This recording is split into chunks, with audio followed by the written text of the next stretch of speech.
అండి నానితో మీ పరిచయము ఈ సినిమాకి కలిసి జర్నీ చేయటం ఎలా స్టార్ట్ అయింది అసలు? అదండి నానిని నేను ఐ థింక్ 2006 ఆ టైంలో నేను యుఎస్ నుంచి షిఫ్ట్ అయినాక ఫస్ట్ టైం కలిసినప్పటి నుంచి మేము నా ఇల్లు కట్టించుకుంటున్నాను అప్పుడు మా అమ్మగారి ఇంట్లో ఉండి. అప్పుడు ఇల్లు కట్టించుకుంటున్నప్పుడు ఆ సైట్ దగ్గరికి వచ్చి కథలు చెప్తా అలా ఫ్రెండ్స్ అయ్యాం. ఓకే. సో అప్పటి నుంచి అనుకున్నాం ఒక ప్రొడక్షన్ స్టార్ట్ చేయాలి, మంచి కంటెంట్ తీసుకురావాలి, కొత్త టాలెంట్ని మనం ఎంకరేజ్ చేయాలి అని.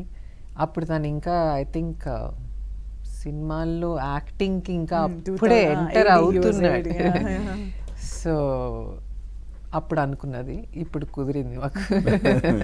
అంటే మీరు పనిచేసిన ఇది వేరు, ఎలా బాహుబలి సిరీస్ కానీ అలాగే మన వేదము ఈ సినిమాలంటికి మీరు పనిచేశారు.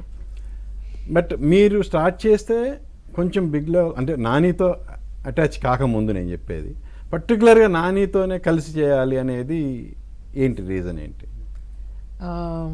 కొంచెం మా మైండ్ సెట్, మేము ఆలోచించేది, కావాలనుకునేది కొంచెం సిమిలర్గా ఉంటుందండి. నేను ఎక్కువ మాట్లాడలేకుండా తను డిసైడ్ అయిపోయి మాట్లాడేస్తాడు అండ్ నాకు వి థింక్ అలైక్. సో ఇది వరకు నేను ఎప్పుడు ఇంకా వేరే పనుల్లో కానీ ఎప్పుడు ఒక పార్ట్నర్ లాగా లేదు, నా ఫస్ట్ పార్ట్నర్.